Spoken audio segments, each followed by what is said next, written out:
Assalamualaikum warahmatullahi wabarakatuh. Saya Amanda Putri Lestari dengan NIM 22029500038. Di sini saya akan menjelaskan terkait dengan infografis yang telah saya buat sebagai pengganti ujian tengah semester pada mata perkuliahan Pendidikan Keluarga dan Negaraan. Dan di sini saya akan mengangkat 5 subpembahasan, yakni yang pertama identitas nasional, kemudian integrasi nasional, kemudian konstitusi, kemudian hak dan kewajiban, dan serta hakikat instrumentasi dan praksis demokrasi Indonesia. Pertama-tama saya akan membahas terlebih dahulu terkait dengan identitas nasional. Jadi, apa itu identitas nasional? Nah, identitas nasional adalah kepribadian atau jati diri yang dimiliki oleh suatu bangsa atau negara yang dapat membedakannya dengan bangsa atau negara lain, di mana ciri khas suatu bangsa terletak pada konsep bangsa itu sendiri. Kemudian selanjutnya, mengapa identitas nasional diperlukan? Jadi, identitas diperlukan itu agar suatu negara dapat menjadi pembeda bila dibandingkan dengan bangsa atau negara lainnya. Di mana pembeda yang dimaksud adalah kekhasan positif, yakni ciri bangsa yang beradab, unggul, dan terpuji. Nah, kemudian adapun identitas nasional dari negara kita, Indonesia, yakni yang pertama ada bendera negara sang merah putih, kemudian bahasa negara bahasa Indonesia, kemudian lambang negara Garuda Pancasila, kemudian lagu kebangsaan yaitu Indonesia Raya, dan semboyan negara Bhinneka Tunggal Ika, serta dasar falsafah negara yaitu Pancasila. Kemudian dalam membangun argumen tentang dinamika dan tentang identitas nasional Indonesia itu, pada hakikatnya semua unsur formal identitas nasional baik yang langsung maupun secara tidak langsung diterapkan perlu dipahami, diamalkan, dan diperlakukan sesuai dengan peraturan dan perundangan yang berlaku. Karena warga negara yang baik akan berupaya atau belajar secara berkelanjutan agar menjadi warga negara bukan hanya baik tetapi juga cerdas. Kemudian adapun esensi dan organisasi identitas nasional Indonesia, yaitu identitas nasional penting untuk suatu negara agar negara tersebut dapat dikenal oleh negara atau bangsa lain dan dapat dibedakan dengan bangsa atau negara lain. Identitas nasional juga ini penting untuk memunculkan kewibawaan dan kehormatan sebagai bangsa yang sejajar dengan bangsa lain, serta mempertahankan eksistensi dan mencapai hal-hal yang menjadi cita-cita kelangsungan hidup suatu negara bangsa tersebut. Selanjutnya, kita akan melangkah ke integrasi nasional, di mana secara etimologi integrasi nasional terdiri atas dua kata, yakni integrasi dan nasional.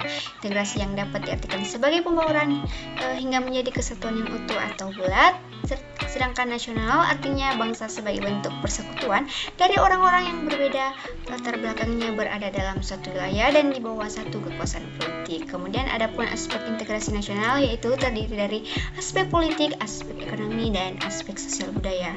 Kemudian adapun pentingnya integrasi nasional yaitu karena tujuan negara hanya akan dapat dicapai apabila terdapat suatu pemerintah yang mampu menggerakkan dan mengarahkan seluruh potensi masyarakat agar mau bersatu dan bekerja bersama.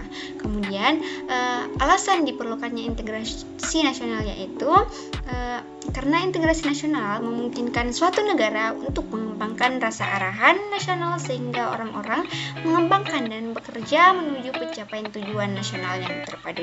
Kemudian ada 5 faktor yang menentukan tingkat integrasi suatu negara. Yang pertama adanya ancaman dari luar, di mana dengan adanya ancaman ini masyarakat akan bersatu meskipun berbeda suku, agama, dan ras ketika menghadapi musuh bersama. Kemudian yang kedua, gaya politik kepemimpinan, di mana pemimpin yang dibutuhkan yaitu yang karismatik, dicintai rakyatnya, dan memiliki jasa-jasa besar yang mampu menyatukan bangsanya yang sebelumnya tercerai-berai.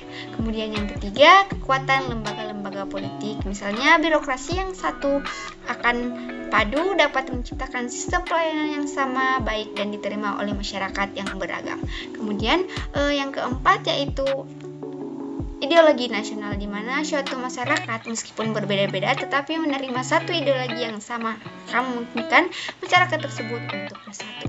Kemudian yang terakhir yaitu kesempatan pembangunan ekonomi, di mana jika pembangunan ekonomi ini berhasil dan menciptakan keadilan, maka masyarakat bangsa tersebut bisa menerima sebagai satu kesatuan. Terakhir, pada dasarnya esensi dan organisasi integrasi nasional ini sesuatu yang sangat dibutuhkan untuk membangun kejayaan bangsa dan negara, sehingga perlu senantiasa untuk diupayakan. Kemudian selanjutnya ada nilai dan norma konstitusi Undang-Undang Dasar Negara Republik Indonesia tahun 1945 dan konstitusional ketentuan perundang-undangan di bawah UUD. Namun sebelum itu kita perlu mengetahui terlebih dahulu bahwa konstitusi adalah seperangkat aturan atau hukum yang berisi ketentuan tentang bagaimana pemerintahan diatur dan dijalankan. Kemudian selanjutnya, fungsi dari konstitusi sendiri yaitu yang pertama, membatasi atau mengendalikan kekuasaan penguasa agar dalam menjalankan kekuasaannya tidak sewenang-wenang terhadap rakyatnya. Kemudian yang kedua, memberi suatu rangka dasar hukum bagi perubahan masyarakat yang dicita-citakan ke tahap berikutnya. Kemudian yang ketiga, dijadikan landasan penyelenggaraan negara menurut satu sistem ketatanegaraan tertentu yang dijunjung tinggi oleh semua warga negaranya. Kemudian yang terakhir yaitu menjamin hak-hak asasi warga negara. Selanjutnya, perlunya konstitusi dalam kehidupan berbangsa dan negara Indonesia, di mana konstitusi ini diperlukan oleh setiap negara dengan tujuan agar tidak terjadinya penyalahgunaan kekuasaan yang dapat merugikan banyak pihak, di mana konstitusi ini dapat tertulis maupun tidak tertulis, dan dengan adanya konstitusi ini sebagai hierarki atau aturan dapat membatasi kekuasaan pemerintah atau penguasa negara, dan juga setidaknya dapat mengatur kehidupan masyarakat yang ada pada satu negara agar tidak bertindak seenaknya. Selanjutnya, esensi dan urgensi konstitusi dalam kehidupan berbangsa dan negara, di mana seperti asal kata konstitusi dalam bahasa Prancis adalah constituer yang berarti membentuk atau pembentukan, di mana yang dimaksud dengan membentuk di sini adalah membentuk suatu negara. Oleh karena itu, konstitusi berarti menjadi dasar pembentukan suatu negara. Dengan demikian dapat dikatakan tanpa adanya konstitusi, negara tidak akan mungkin terbentuk, karena konstitusi ini menempati posisi yang sangat krusial dalam kehidupan ketatanegaraan suatu negara. Kemudian selanjutnya yaitu harmoni kewajiban dan hak negara dan warga negara dalam demokrasi yang bersumber pada kedaulatan rakyat yang musyawarah untuk mufakat, di mana hak merupakan kuasa untuk menerima atau melakukan sesuatu yang semestinya diterima atau dilakukan oleh pihak tertentu dan tidak dapat oleh pihak lain manapun yang pada prinsipnya dapat dibentuk secara paksa olehnya. Kemudian wajib adalah beban untuk memberikan sesuatu yang semestinya dibiarkan atau diberikan oleh pihak tertentu serta tidak dapat oleh pihak lain manapun yang pada prinsipnya dapat dituntut secara paksa oleh yang berkepentingan. Seperti kata Noto Nagoro 1975, di mana kewajiban dengan demikian merupakan sesuatu yang harus dilakukan. Kemudian selanjutnya, mengapa diperlukan harmoni kewajiban dan hak negara dan warga negara Indonesia? Karena dua kekuatan inilah yang mengonstruksi pemikiran rakyat di Nusantara untuk mengedepankan kewajiban dan dalam batas-batas tertentu merupakan perolehan hak, walaupun pada kenyataannya bersifat temporal karena sebagaimana terekam dalam Max Havelaar, rakyat yang tertindas akhirnya memberontak menuntut hak-hak mereka. Kemudian selanjutnya sumber historis, sosiologis, politik tentang harmoni kewajiban dan hak negara dan warga negara Indonesia. Yang pertama, sumber historis terdapat pada Magna Carta 1215, kemudian Revolusi Amerika 1276 dan Revolusi Prancis 1789.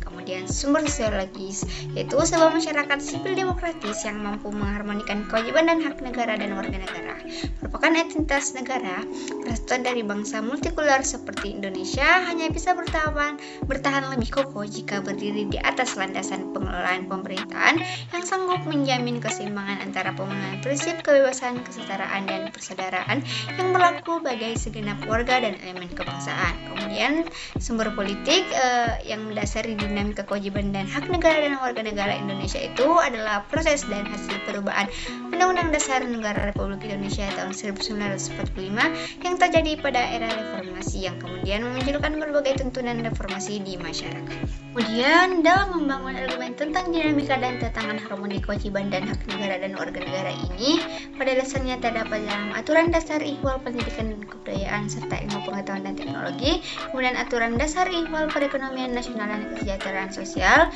kemudian Aturan Dasar Ihwal Usaha Pertahanan dan Keamanan Negara, serta Aturan Dasar Ihwal Hak dan Kewajiban Asasi Manusia. Kemudian adapun esensi dan urgensi harmoni kewajiban dan hak negara dan warga negara itu pertama dalam agama, di mana kemerdekaan memeluk agama dan beribadah selain diatur dalam pasal 29 ayat 2 juga dalam pasal 28E ayat 1 UUD NRI 1945 seperti yang diungkapkan pada uraian terlebih dahulu bahwa dalam perubahan ini penambahan ketentuan mengenai HAM, satu diantaranya adalah ketentuan mengenai kebebasan yang beragama dan beribadat yang dipertegas pada pasal 28E ayat 1 yang salah satunya yaitu mengatur hal yang sama. Kemudian yang kedua, pendidikan dan kebudayaan, di mana pendidikan dan kebudayaan ini merupakan dua istilah yang satu sama lain saling berhubungan sangat erat, di mana pendidikan adalah satu bentuk upaya pembudayaan melalui proses pendidikan ini kebudayaan bukan saja ditransformasikan dari generasi tua ke generasi muda, melainkan dikembangkan sehingga mencapai derajat tertinggi berupa peradaban, kemudian perekonomian nasional dan kesejahteraan rakyat, serta pertahanan dan keamanan. Kemudian selanjutnya yaitu hakikat, instrumentasi, dan praktis demokrasi Indonesia berdasarkan Pancasila dan UUD 1945, di mana secara etimologis demokrasi berasal dari bahasa Yunani kuno, yakni demos dan kratein, sedangkan secara terminologi demokrasi merujuk kepada konsep kehidupan negara atau masyarakat di mana warga negara dewasa turut berpartisipasi dalam pemerintahan melalui wakilnya yang dipilih. Kemudian pemerintahnya akan mendorong dan menjamin kemerdekaan berbicara, beragama, berpendapat, berserikat, menegakkan atau rule of law, serta adanya pemerintahan mayoritas yang menghormati hak-hak kelompok minoritas dan masyarakat yang warga negaranya saling memberi perlakuan yang sama. Kemudian adapun pentingnya demokrasi sebagai sistem politik kenegaraan modern, yaitu tanpa adanya demokrasi di suatu negara ini dan segala sesuatunya diatur oleh pemerintah, maka hilanglah kesejahteraan masyarakat dan kacaulah negara tersebut. Demokrasi juga penting dan diperlukan masyarakat, tidak hanya sekedar pemerintah yang memegang kendali dalam pengaturan suatu negara, akan tetapi perlu adanya masyarakat yang komplement mendukung dan masyarakat perlu terlibat dalam pembangunan suatu negara demi terciptanya kemakmuran dan kesejahteraan negara. Kemudian dengan demokrasi pula tak ada saling ingin menang sendiri, saling memaksakan kehendak, saling menghina, saling melecehkan, saling menjatuhkan. Yang ada saling menghargai, saling menghormati, saling mengerti, saling menerima pendapat orang lain, saling lapang dada, saling tanggang rasa, dan kehidupan yang nyaman pasti akan tercipta. Kemudian esensi dan organisasi demokrasi Pancasila itu yang pertama, pertanyaannya mengapa kehidupan yang demokratis itu penting? Yaitu karena partisipasi dalam pembuatan keputusan itu seperti aspirasi dan kemauan rakyat harus dipenuhi dan pemerintahan harus menjalankan berdasarkan konstitusi yang merupakan arah dan pedoman dalam melaksanakan hidup bernegara. Kemudian persamaan kedudukan depan hukum, di mana semua rakyat memiliki kedudukan yang sama di depan hukum. Artinya hukum harus dijalankan secara adil dan benar. Hukum tidak boleh pandang bulu. Kemudian distribusi pendapatan secara adil, di mana kehidupan demokrasi ini penting dikembangkan dalam berbagai kehidupan, karena seandainya kehidupan yang demokrasi tidak terlaksana, maka asas kedaulatan rakyat tidak berjalan dan tidak ada jaminan hak-hak asasi manusia, tidak ada persamaan di depan. Kemudian selanjutnya penerapan demokrasi dalam pemilihan pemimpin politik dan pejabat negara, di mana seorang pemimpin memang harusnya memiliki kemampuan memadai sehingga mampu melindungi dan mengayomi rakyatnya dengan baik. Oleh karena itu, seorang pemimpin harus memenuhi syarat-syarat tertentu berdasarkan sistem demokrasi yang kita anut, di mana seorang pemimpin itu harus beriman dan bertakwa, bermoral, berilmu, terampil, dan demokrat. Baik, itulah tadi proses pemaparan dari saya. Kurang dan lebihnya mohon dimaafkan. Assalamualaikum warahmatullahi wabarakatuh.